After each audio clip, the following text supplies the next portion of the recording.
Contractor's Secret Weapon weekly podcast with your hosts, Dave Negri.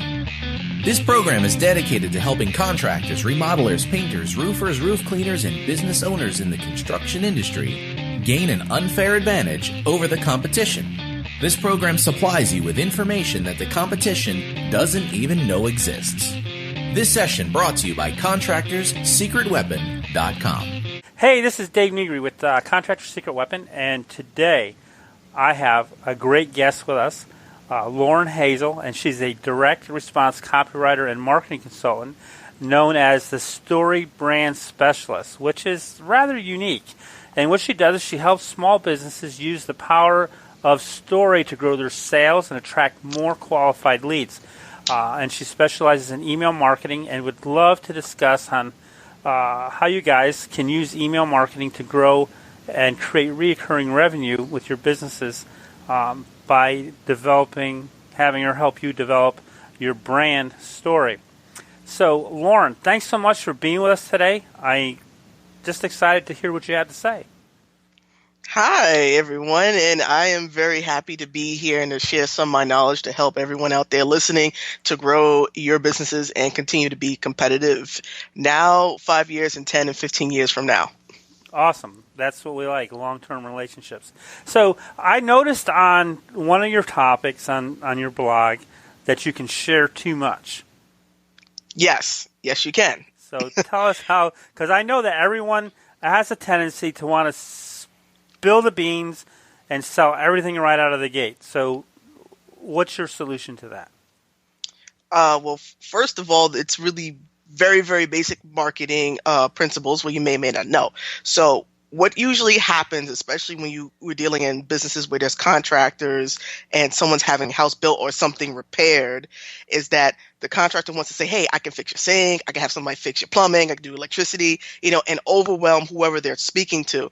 Who they're speaking to may just like, hey, I really need my roof fixed, and you're telling them about the sink, the kitchen, the stove, everything in between because you want the sale so bad. So what happens on the side of the seller is you come off as extremely needy to the person who is a potential buyer.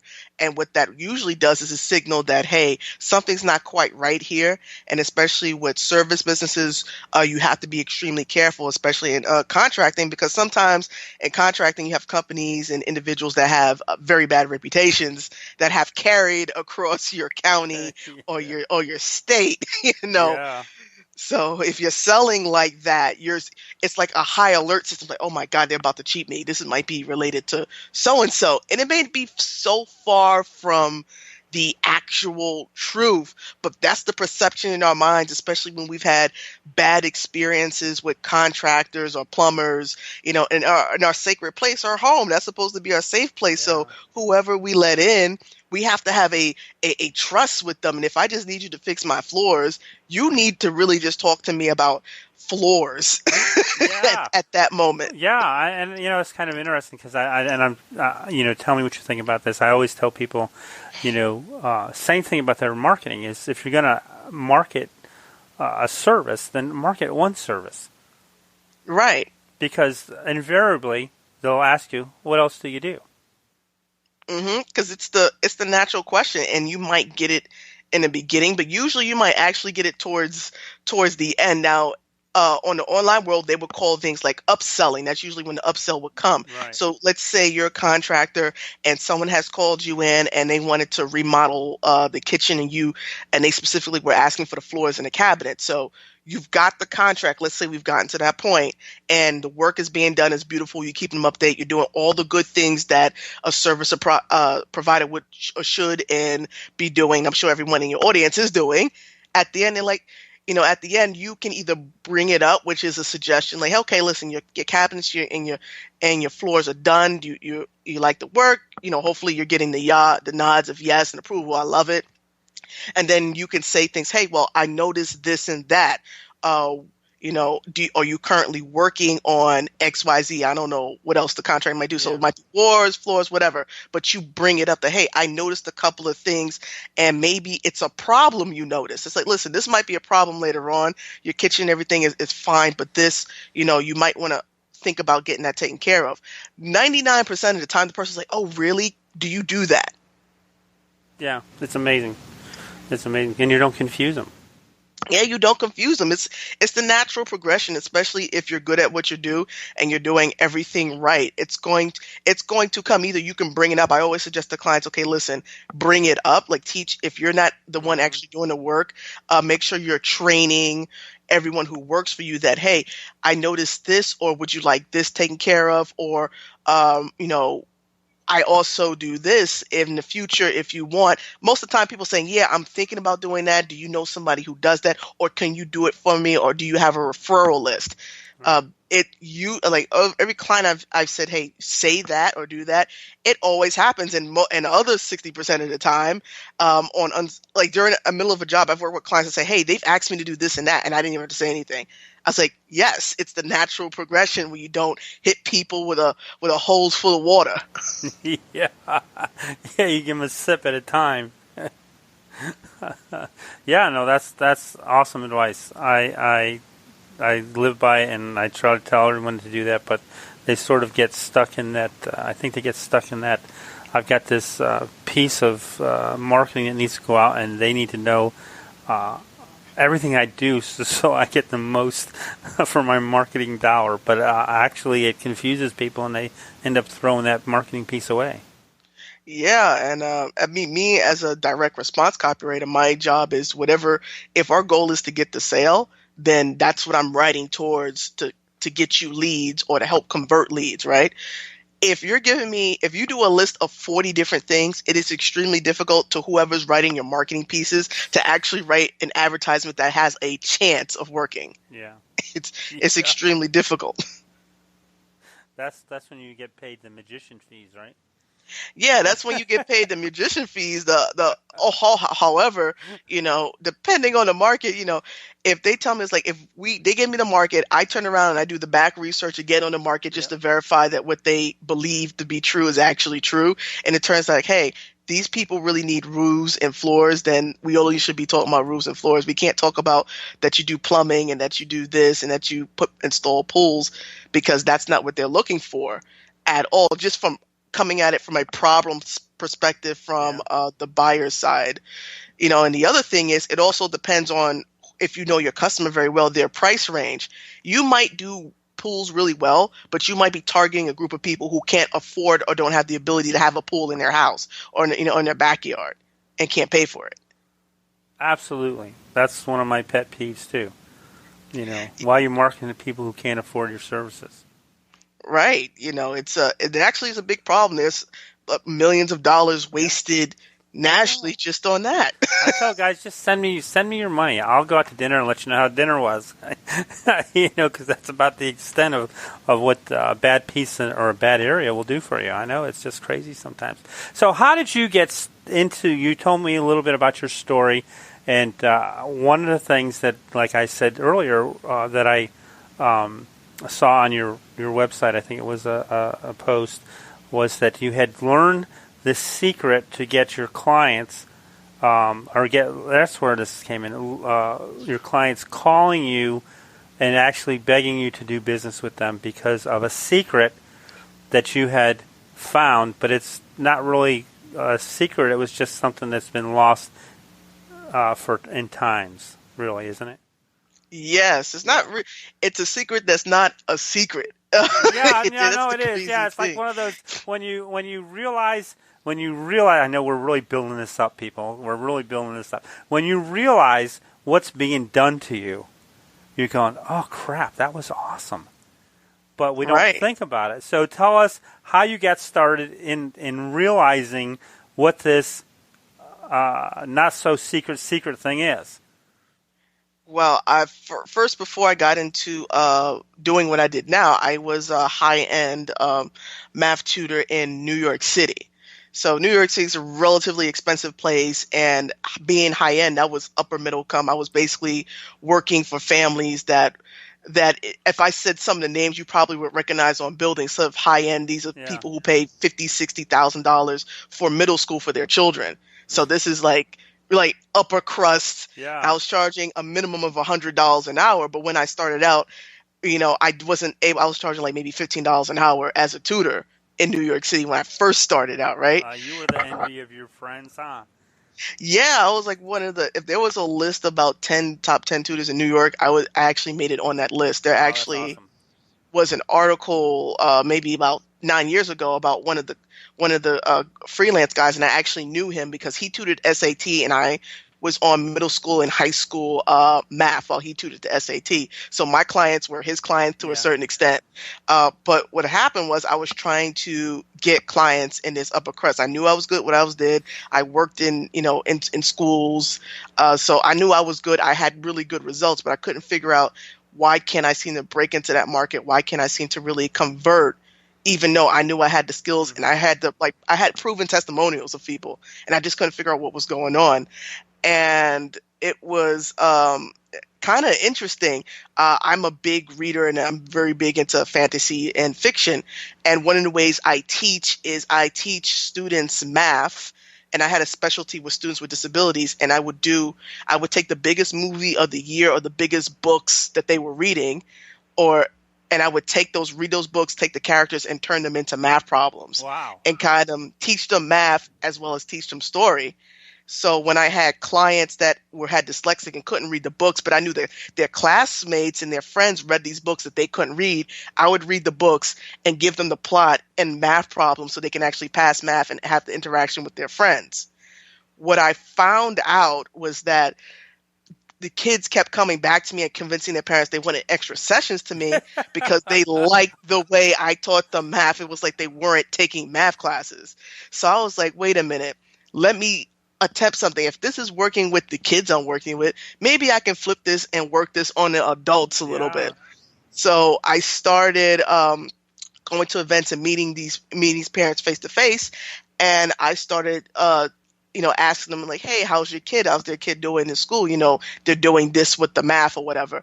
And usually I run into the mothers, like, they're like, oh my God, you know, um, Jake is not doing well. And, this year is really important year because it's high school grades and they're looking for all the high school stuff and they're just not ready. And, he has and then she would like whisper, he has, whatever, disability. And she'd be kind of embarrassed. And I was like, this is like this woman's worst nightmare. This woman, comes from a family where they make a lot of money. Yeah. She's told me already that they've gone to other tutors. This kid has had tutors since he was like 5 years old for his particular disability.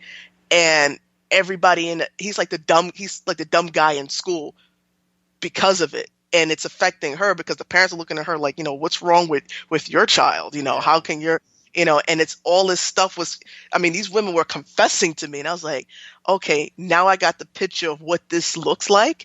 What I started doing in making my flyers and doing my marketing was sort of painting this picture of being that parent that has everything but can't help her child no matter Right. what she does. And when I started painting that picture, telling that story in my marketing and in my selling, verbally over the phone or in person, as well as in my marketing materials, I started getting more calls and converting more parents. And that's when you went from 15 to a minimum $100 an hour. Right, yeah, because they were like, I was getting so many calls. I was like, okay, I got to raise prices now. Yeah. So it goes to, all right, now it's $50 now, now it's 60, 70. Okay, now the minimum is 100. Yeah. And I was like booked out. Like every single day I had a list of clients that I had to go visit. And it was just crazy. Like it got to the point where I actually had to bring in a couple other tutors to help me manage the amount of work I had. Wow. When I started discovering that, hey, if I can paint this picture and tell this story of where they are, how bad it could be, and then give them the vision of what the future could look like, then I can get the sale. I can get people interested. They start coming to me, Yeah. and it was very, very, it was great. Just on that market, which is a really tight market to get into in places like New York City, I had folks call me that I didn't even know. I wasn't even marketing in that area, and people call me, oh, so and so said you were a great tutor and you're highly recommended. And I was like, what? Okay, price just went up again. Yeah, that's what keeps happening. Yeah. And that's so much for that price of elasticity, and it's hilarious. when people say, "Yeah, I can't get more than $15 an hour," and here you go, you found, I want to say a secret, but you actually found a tool, and you worked the tool to everyone's advantage, because now you created that. I want to say that relief, actually, is what it was. Relief for that parent to know that their child was in good hands and that you were getting through to them when no one else could. And so they're thinking $100 an hour is cheap because she's doing miraculous things with my kid. Yeah, to them, $100 was a steal. I mean, these parents were already acclimated to paying for tutoring, but when you think about that, they've already spent thousands of dollars and they got the money, but I'm actually getting the results at $100 an hour when they enroll their kids in summer programs that cost about $10,000-$15,000 an hour. I was a complete steal. Yeah, because I was getting the results. You weren't even a good kept secret. That's a good thing. Yeah, I mean, they started marketing for me. I was like, okay. Well, isn't that the ideal thing that we really want our customers to do for us, is to market for us? So you stumbled on, actually, not by accident, but you saw what was happening in what you did with the kids, and you brought it into your whole marketing world. Now, tell me, how does that relate? And I know you brought it into the business world, where now you help business owners tell a story so that they get the results that they want. So how do you do? So tell us about that. Okay, so when I was doing that, I found out and realized that, hey, I can use sort of the storytelling, using that in my marketing to sell in other places. Wasn't exclusive. It didn't just work when you do tutoring. It worked if you were selling copy. It worked like if you were helping a business, sell air conditioners or sell air condition maintenance. So when I started getting really heavy into copy and working as a marketer, I started actually working with companies in the home improvement niche. So it was heating and oil companies in New York State. Primarily that I was working with. And every time I was able to take that company, figure out where they stood in their market, who their competitors were, and who their actual customer actually was, who can afford their services. Mm-hmm. When I was able to craft that story for them and apply it in their marketing, they got the leads. So it wasn't mutually exclusive to, hey, it only works with kids and tutoring math and high end in New York City. It actually worked for James AC Company, right, and Schenectady, New York. It was something that you can apply everywhere. So that's what I found as I kind of took the storytelling element, applying it to the basics of marketing and using it as a way to attract the right clients, get them to convert, and get them coming back and helping them your customers are going to become your fans. Right. And your fans, a portion of those fans are going to become your advocates. Right. And that's really the goal when I work with companies, is to do that. We're going to build what your story is, use it in the different marketing and selling methods, and turn your customers into your fans and your fans into your advocates. Well, the cool thing about the whole story is that you're engaging someone who is looking for a service, and you're drawing them in, and they can picture themselves as them needing that or possibly needing that. So that's what gets them to pick up the phone, as opposed to just a regular piece that just says, hey, we're Harry and Bob's Heating and Air Conditioning, and here's our telephone number. We service 24 hours.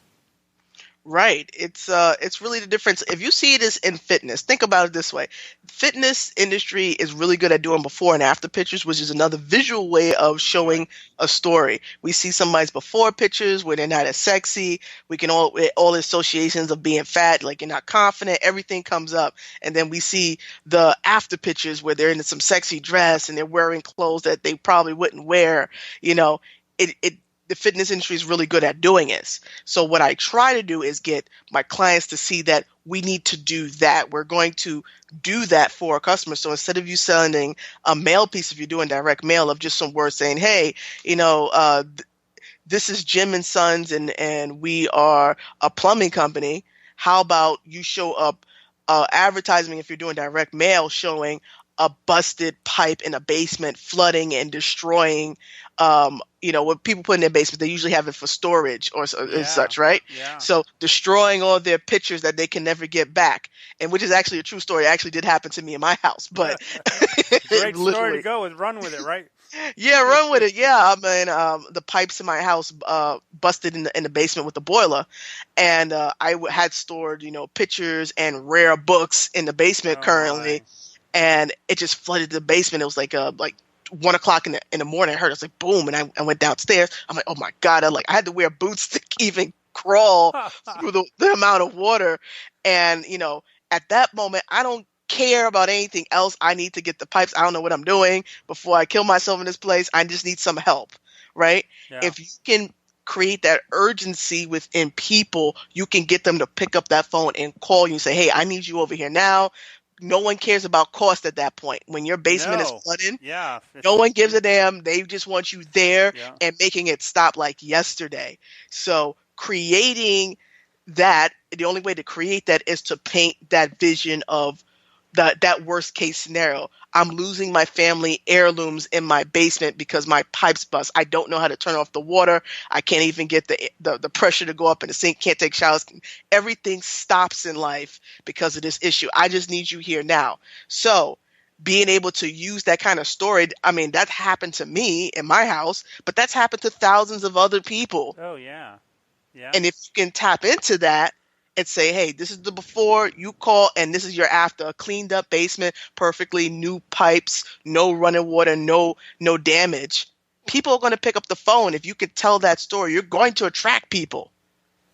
Right. So it's just not a flyer. It's a whole story that just makes them feel things like they probably never felt before, or they've been through it, or hope they've never go through it. So you're hitting them on 3 different levels, which is really awesome. So this is really cool. So how do our listeners get in touch with you so that maybe you can help them craft their own story to get them more business and a better response rate, at least?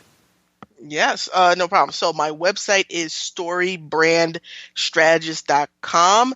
You can opt into my email list. I email my list at least 5 times a week. If you need to get me directly, it is emergency. You have some campaigns you're looking at, or things you're working on now, or you're in that indecision part and you would just want someone to verify and possibly talk to for a consultation, then you can email me at lauren@storybrandstrategist.com. I do respond to any new emails within 48 hours, so in about 2 business days, I respond to people, if not a little quicker. If you're like, hey, I do need that. I really want that response, and we can, talk. We can set up a time to, possibly talk and, make sure that this is right for you.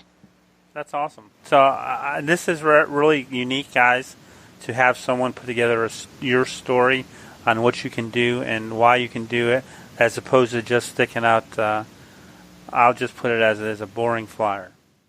Yeah, boring flyer that you spent a lot of money if you're mailing it out. Yeah. And just think, I mean, if you're paying for online marketing pay per click, it's a heck of a lot cheaper, but you're still spending a lot of money. Yeah. Yeah. Just say, hi, I'm here. Here's my dog. Yeah. All right, we're not going to pick on anybody else tonight. Lauren, it's really been awesome to have you on our show with us and sharing your expertise. And I know that the story does sell. And it sells before you even get there. That's the exciting thing. So, guys, listen, get in touch with Lauren. She can help you out, and she'd be happy to take your money. Come on, that's what we're here for.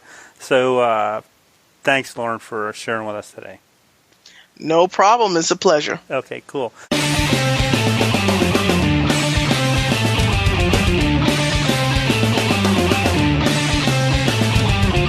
Welcome to another edition of the Contractor's Secret Weapon weekly podcast with your hosts, Dave Negri. This program is dedicated to helping contractors, remodelers, painters, roofers, roof cleaners, and business owners in the construction industry gain an unfair advantage over the competition. This program supplies you with information that the competition doesn't even know exists. This session brought to you by ContractorsSecretWeapon.com.